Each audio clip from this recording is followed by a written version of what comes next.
Look at that right there. Now, if that's not some of the biggest elephant garlic cloves you've ever seen. That's huge. I'll guarantee you we got the best elephant garlic out there. It's a beautiful crop this time. It did really well, and we're excited to have this big old pretty elephant garlic. We don't get this every year, so it's nice to have the big cloves that everybody wants. Yeah, and I can tell you from personal experience, the size of the clove you plant does make a decent bit of difference on how big the end product's going to be. Because when I save my own seed, the bigger ones I planted always did better than the little puny ones I planted. So let's say hey to everybody, and we'll get into a little bit about this stuff. Hello everyone, and welcome to the Row by Row Garden Show. I'm Travis. And I'm Greg. And we got a really good show planned for you tonight. We're going to be talking about elephant garlic, shallots, when to plant them, how to plant them, how much water, how much fertilizer, all that good stuff. But before we get into that, we always have a little show and tell. And speaking of alliums, we got some onion transplants in the greenhouse. They're looking good. I got to get out there and plant some more. We got some Texas Legend seed in. I just haven't got it on the website yet. I need to get that up soon because I know a lot of people out there want to grow some of those Texas Legend starts for themselves. So I'm going to do something I've never done before. I got a spot out there that I got plastic over. I got an onion bed. So I'm going to plant onion seeds in an onion bed for onion transplants. And I need to get that done within the next week or so too. I think I'm going to plant the Savannah Sweets. Savannah Sweets, good choice. Good choice. A lot of our transplants have started in the greenhouse, started putting on true leaves. We probably we'll start hitting them with a little fertilizer, a little 20-20-20 through the brass siphon mixer pretty soon. Maybe I've already done that. Maybe I jumped the gun a little bit. Hey, go for it. And as far as that, a lot of people ask, how often should you fertilize them once they start putting on the true leaves? We've talked about this before, we do it at least once or twice a week, but if you put your rate low on your fertilizer, you could probably, with that brass siphon mixer, because it's kicking it down 16-1, you could probably just fertilize it every time you water. Actually, that's what I'm doing right now. So I made a weak dilution, and I'm just what we call spoon feeding. Every time I water, there's a little bit of fertilizer in there. Yeah. We was out of town, and we come back, and I noticed some of the things was hungry. They didn't get fed like they should have, so I kind of had to mix up and get something going on. They were starving. Starving? Starving, we'll get them back going. As far as my garden goes, I got cucumbers looking jam up. All that, man, it has been dry. We ain't had a good rain in a month and nothing in sight soon, but I've been keeping the water to them. I got cucumbers about halfway up the Hortonova trellis netting. But what's strange is, so right beside that trellis line, I got another trellis line where I planted my Kentucky Wonder pole beans, and they are looking pitiful. When I planted them, when I did, usually by now we've got a little cooler temps coming in, and it's just still been hot, and I got rust all over them, and I just you shot the gun a little. You probably should have waited a little bit longer to plant them. Yeah, but in past years, you never know when it's going to hit. But yeah, I'm probably going to have to replant me somewhere else. Yeah. They just, the heat got on them, and I've got rust all over the leaves. It's a rough time of the year to be gardening. It is the roughest part of the year for me for gardening. I'll tell you something else. The insect pressure that is at its peak right now. I've noticed white flies are pretty bad. It's just a tough time. I was out in my garden yesterday, and white flies is out there. Whew, they out there in droves. Cotton's been defoliated in our area here, so I would say we're at our peak for insect population right now for the year. Yeah, and I'm itching to plant me some English peas, but I know it's still a little too early for those too. Couple things I want to mention as far as, so last week's show we talked about the whole no-till thing, and we had a lot of people suggest channels that are doing it successfully out there, and a lot of them suggested this. There's a guy in the UK named Charles Dowding, and he's got a really nice YouTube channel. I've seen his stuff before, and he does a little no-till market garden. One thing to note there, yes, he does the no-till, works great for him. He's on a slightly smaller scale than what we do, and he's in a completely different climate than what we are. I always tell people don't realize how far north England is. They think England's kind of right in line with New York City, but it's way on up there. So get you a map and draw you a straight line from the UK over, and you'll see it's in Canada. So completely different world almost as far as weed pressure and insect pressure that they're dealing with. But, you know, kudos to them for making it work. And if you can make it work, go for it. What else? So, sad week, our 2-minute tips. I'm putting an end. I know nobody wants to hear this. I'm putting an end to the 2-minute tips. There hasn't been one in a couple weeks, and I've been kind of having this mental battle with whether to continue that or to switch to a different format or not. And I've finally decided the 2-minute tips. It was a good run. It was a good run. A little over a year and a half we had, and a lot of good videos out there, and they'll still be there on YouTube. You can go check them out. But the YouTube algorithm nowadays tends to favor more longer form videos, and so we'll still do a video on Tuesdays. It just won't be a 2-minute tip. It'll be a longer video, and we have to kind of do what works on YouTube to get more people to see our videos. So that was kind of the decision I made there. Yep. And then lastly, the last thing I want to mention before we get into shallots and garlic. So we recently went to a seed meeting in Cleveland and met with a lot of the big seed producers out there where we get our seeds from. And one thing I wanted to kind of get some engagement from our audience here on is the treated versus the untreated seed. Now, we don't carry any seed that is treated with anything that gets inside the plant. Systemic, anything that is systemic. Right. Now, some of our hybrid seeds currently are treated with something called Thyrum, which is a very, very mild fungicide. And it really does, I've did some side-by-side tests of jambalaya okra with Thyrum and without it. It does a lot better with the Thyrum on it. With that being said, a lot of people are opposed to anything being on the seed, regardless if they know what it is or not. Correct me if I'm wrong, but Thyrum helps a lot with dampening off. It does. So when you get that little plant that first comes up, and it gets that rot down there where it's soil line and they rot off, this Thyrum helps a lot with that and keeps that from happening. Right. That's one of the biggest things you can, especially in a greenhouse situation, but also in the direct seeding, you can have some of that. So, personally, I like the Thyrum being on there, but we want to do what makes everybody happy. So we've met with some of these bigger producers, and we can start getting almost everything with exception of sweet corn. You kind of want to keep that treated, but everything else we can get untreated. Let us know in the comments, are you just completely opposed to treated seed, or are you okay with it? And kind of let us know where to go there, and we'll be glad to accommodate everybody. So one more time on the treated thing, we're talking about contact fungicides. We're not talking about anything that's systemic, like the neonicotinoids or anything that we have a feeling about that we know is unsafe. So we feel decent with what we've carried and sold so far. We would like your feedback and see what you think. Yeah, just basically the Thyrum. Would you like it or would you not like it? We can get it either way. So let us know on that. All right, now that that's out of the way, we're going to get into elephant garlic and shallots, which we just received a big shipment in. So we've got these on the site now, 3 varieties of shallots, which we're going to talk about, and we've got these nice big elephant garlic bulbs. If you subscribe to our email newsletter, you probably already knew about it, but it's the first time we're talking about it on the show or on the videos. So we've been growing elephant garlic for years. We grew shallots last year. They did really well for us. Let's talk about the shallot varieties we got first, and then we'll get into planting them. So we have 3 different varieties here, and we'll go from that one. This is the Ambition. So we have, and they're different shapes. So we have the first one, which is a traditional kind of round shallot, and this one, the variety is called Ambition. And then the second one we have is this one. Is what we call a semi-long shallot. So it's still kind of rounded in the middle, but it's longer than this Ambition. So this semi-long one is called Monique. And then the last one we have is what they call a banana shallot, which is even more elongated.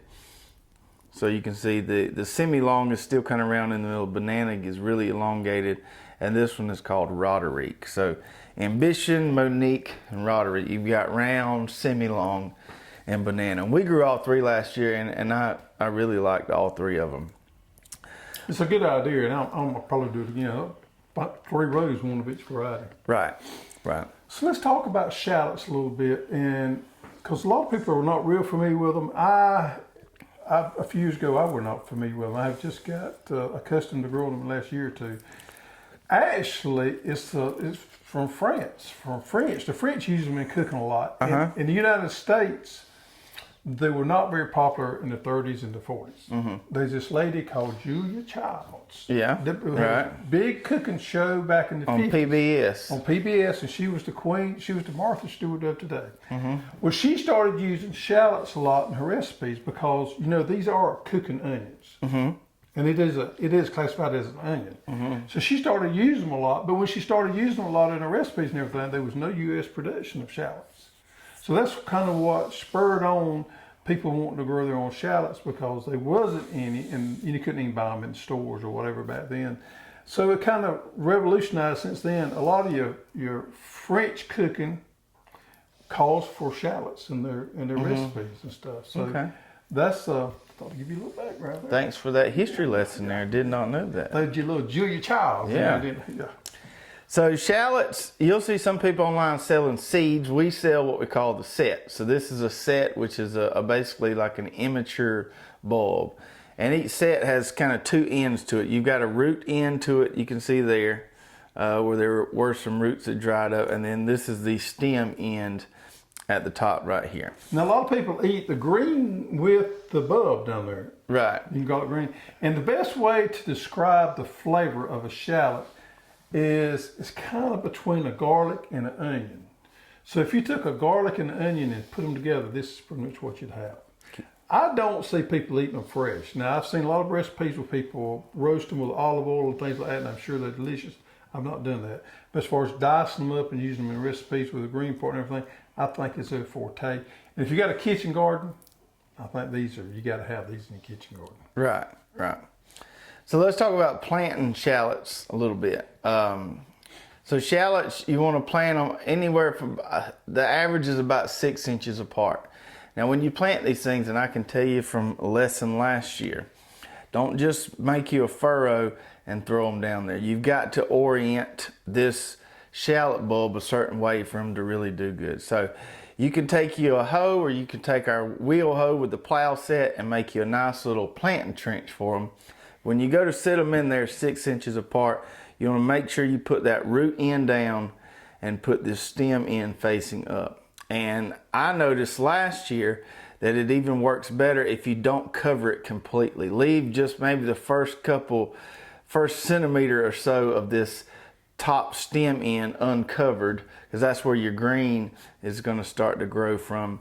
Leave that uncovered, and it will do pretty good that way. You know, I think a hoe handle, just if you had it marked off, you go down there, if your soil was nice and loose, go down there with a hoe handle, stab you a hole in there, and you could drop them right in there. It'd be perfect. Yeah, if you had your soil nice and tilled up, a hoe handle, you still got to, because I tried to drop them there with a pipe last year, you still got to get down there and make sure they're right side up.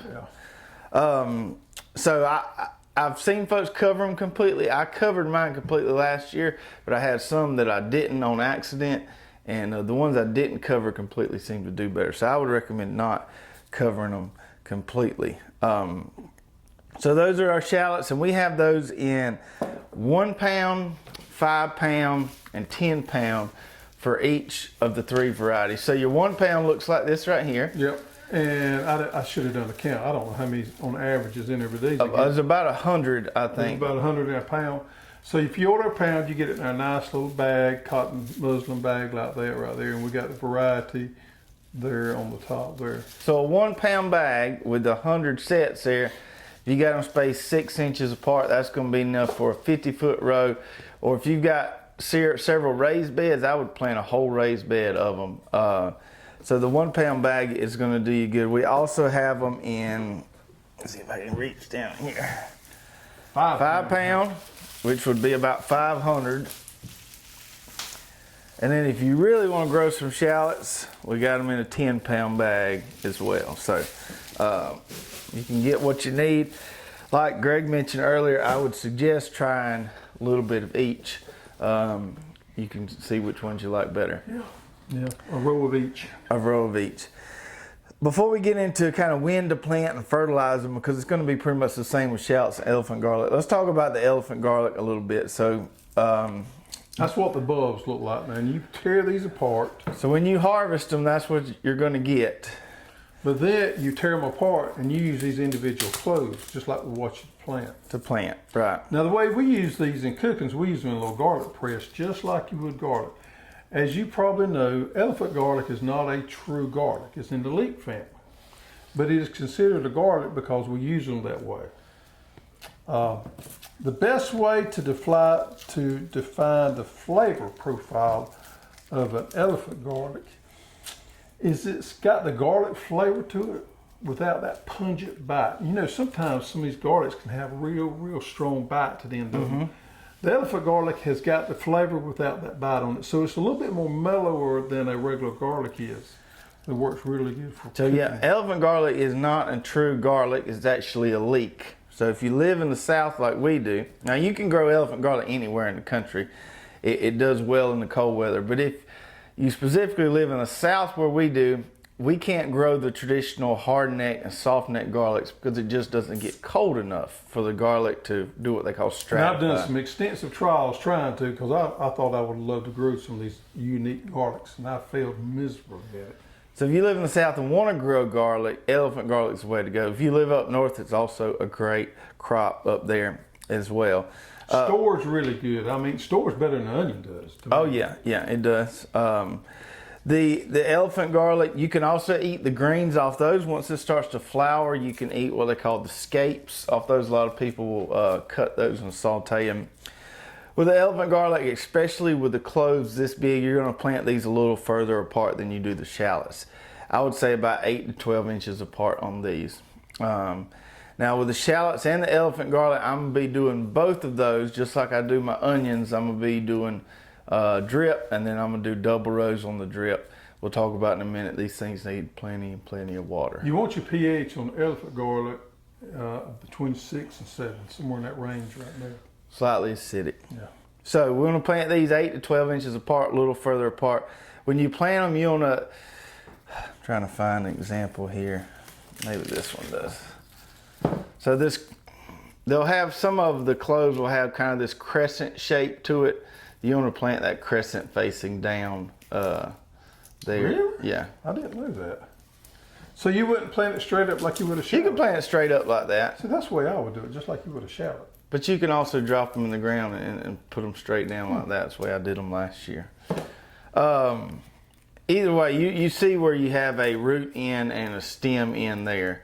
Root end down, boys and girls. Okay.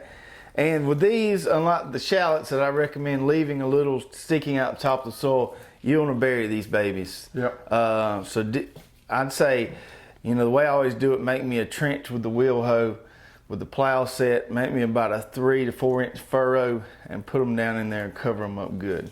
Nobody has told me this, but I'm going to go out on a limb here. The elephant garlic is more cold tolerant than the shallots and the onions and things because they don't have near the moisture content in the tops than what the onions do. You just... I'm just throwing that out there. Could very well be true. Yep. All right, let's talk about when to plant and then watering and fertilizing. So if you look at the Farmer's Almanac, and I know some people go by that as the absolute truth. The Farmer's Almanac will tell you to plant this stuff 2 weeks after your first frost date, which I don't understand that. I don't think that is true at all. You want to get these in the ground and let them have time to establish roots and some leaves before you get some real cold temperatures. They can take some cold, but you got to have that plant kind of established before then. So our rule on any kind of alliums is to plant 2 weeks before your first frost date, or what your average first frost date is. The example would be zone 4. Zone 4. Or let's talk about us, and then we'll back up to Zone 4. We'll go in back. So our, let's just say our average first frost is the end of November. Mm-hmm. So if we back up 2 weeks from that, our ideal planting date for this stuff right here and the shallots is going to be mid-November. I think you could get, you got a little bit of lead with there. 1st November to the 15th of November. Right, and these are not exact dates. You've got a couple weeks on either side of that. You could jump the gun if you wanted to. Normally the first week in October is when I plant them, somewhere there. You mean November? Yeah, I mean November. Yeah, in November. So a few weeks before you're going to get a frost, your first light frost is when you want to plant these guys. That way, when you do get the hard frost later on, they're nice and established. So let's go through the planting times here. So Zone 8, which is where we are, mid-November. We did have some people call the other day if you're in Zone 9, you would probably be late November, early December. Zone 7, you're looking at early November, late October, early November. Yep. Zone 6, you'd be early to mid-October is when you want to plant. Zone 5, early October, end of September. And if you're Zone 4 right now, mid-September is going to be, mid to the end of September is going to be the perfect time for you.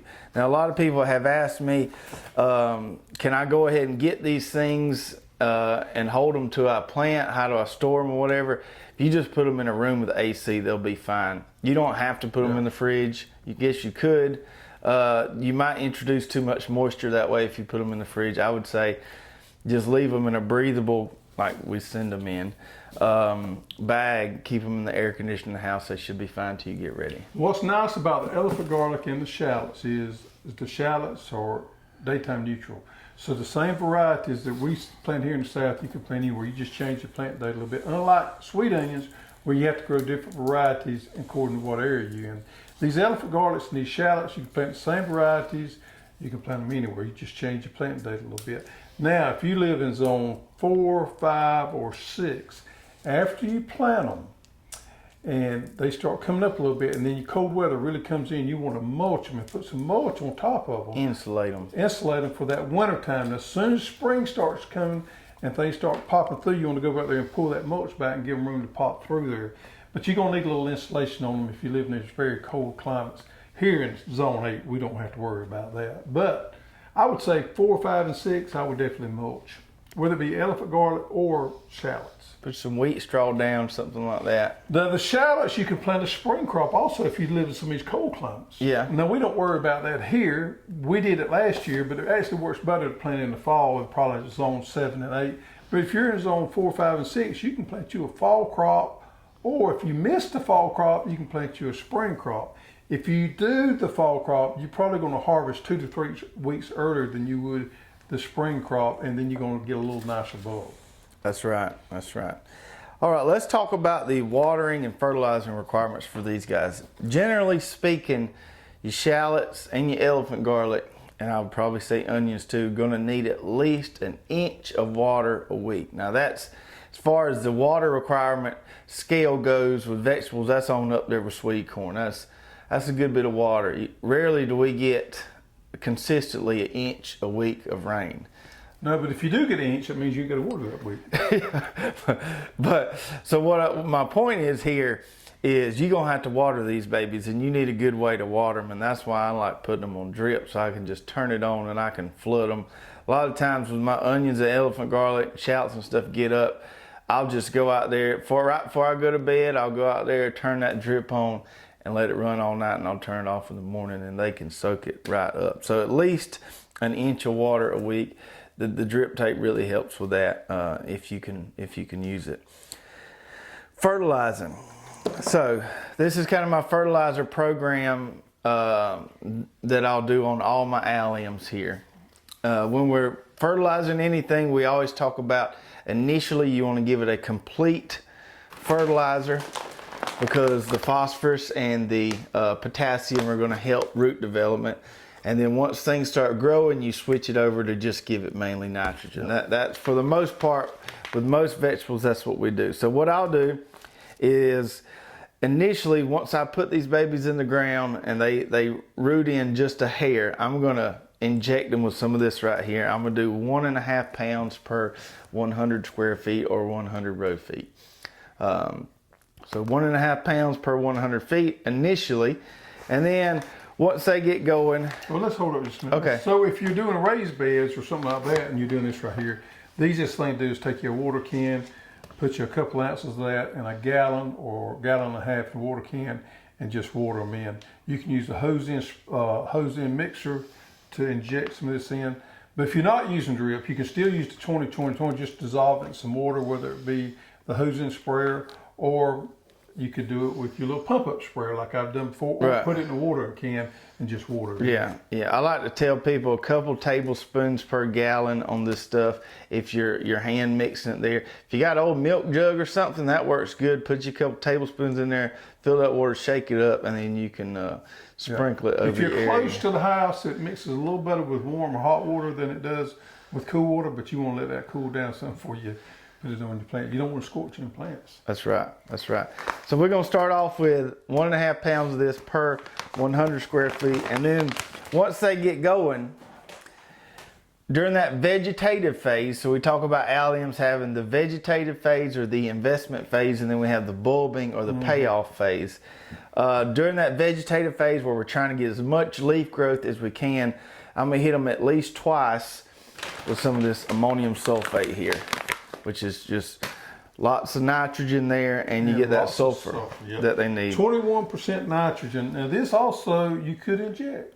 You could inject. It is water soluble. Or you could side dress with Most people will side dress, but you could certainly inject with it. And with this, we're going to do 1 pound per 100 square feet or 100 row feet. So How often? I'm going to do it at least twice during that vegetative phase. So I would say probably once at least every 3 or 4 weeks. I have. If you get a lot of rain, if you haven't get a lot of rain, you're going to have to adjust that a little bit and maybe do it a little sooner. If it's dry, probably. I have done it as frequent as once every 2 weeks, but at least once a month. Put some of this on. So really simple watering and fertilizing program if you just understand what they need. They need that inch of water a week, and they're going to need that complete to start off with. And they're going to need the supplements. You're going to need to supplement with some nitrogen. Now, I would put the micro boost. I would work the micro boost in there with my ammonium sulfate sometime in there. That's going to give you a complete package. All right. So head on over to the website. Under our premium garden seeds, you'll see a category for elephant garlic. You'll see a category for shallots. You could pick between those 3 varieties there. Like I said, 1 pound, 5 pound, and 10 pound quantities on those. We are somewhat limited. They've been selling like hotcakes so far, and when they're gone, they're gone. So you can get them whenever you like and plant them. And I can promise you, this elephant garlic, we're going to sell out of it. Yeah. Let's get into some questions from last week's show. And if we didn't answer any questions about elephant garlic or shallots that you may have, put those in the comments and we'll get to them. If we answer your question on this week's show, send us an email to cusserve@hosstools.com. We'll be glad to send you a nice little prize. Our first question comes from Walt Lars, and he asks, when a fertilizer says so many pounds per acre, how do you figure how much to put in a row? All right. Time for a little math lesson here. We got the cards out again. So we do this frequently where we talk about, we try to convert everything to pounds per 1,000 square feet or pounds per 100 square feet because that works for most people's garden. Well, I'll give you how we get to that calculation. So just set up a little simple ratio. So up here, we know that 1 acre equals 43,560 square feet. We know that. Okay. So the way you set this up is just a little ratio here. So on this side of the equal sign, say whatever whatever fertilizer you're looking at, say it recommends, in this case, this example, 80 pounds per acre. So that's 80 pounds per 43,560 square feet. And then on the other side of the equal sign, X pounds, that's what we're wanting to know, how many pounds per 1,000 square feet, okay? And to solve this, it's just simple algebra here. You just cross multiply here, 80 times 1,000, this times X, and then you divide by that. So simple algebra there. And when you do that, you get to this number here of what would be 1.84 pounds per 1,000 square feet. So you just set up that little ratio there. You could do this square feet. You could change this number over here to 100 or 10 or 10,000, whatever you wanted to. But that's how you set it up, man. It's pretty easy to figure out how much you need for your garden. The mass stays the same. The mass stays the same. All right. Hope that helps. Second question is from Bryn C, and she says, really enjoyed the, I assume it's a she, apologize if it's not. She says, really enjoyed the video. I garden in raised beds with a small row garden. Would like to make the larger row garden for the spring in the area that's never been gardened. How would you begin the whole process of making this in-ground row garden? Good time of year to get this question, because now is when you need to start planning for that spring garden. This is what I would do. I'd work that soil up, however means I had to do that. I would get it worked up and get that vegetate this growing there, whether it be grass, weeds, whatever, and I'd get it turned in there and get it working out and get it dying where I could get rid of that litter. Then I would come in there and I would soil test, and I would adjust my soil test between 6 and 7.0. And that's pretty much going to carry, that's going to be good for pretty much all the vegetables you're going to grow. So you want to get it, to adjust it, to get it in that range. Definitely pull a soil sample, know where you're at before you start adjusting, and do everything to get it within that range. Then I would plant me a crop of rye cover crop to grow over the winter time until I got ready to work it in right before I got ready to plant my garden. So there you have it. Simple steps. Work it up now. Adjust the pH. Plant your cover crops such as rye. And when it comes springtime, you're ready to work it up one more time and to plant. So take a tiller or harrow, cultivate it. Add enough lime if you need to get your pH between 6 and 6.5. Mm-hmm. And then plant. And the reason I mention rye is because it's not real hard to get rid of. It's one of the easiest ones to incorporate into the soil, and it does some things for nematodes and for disease, and it would be a good starting cover crop for a new garden. That would certainly work. Certainly work. All right, so get your fall gardens ready. Get these allium plots ready. It will be time to plant some onions, some elephant garlic, some shallots real soon. Go check those out on the website. Let us know if you have any questions, and we will see you guys next time. Take care.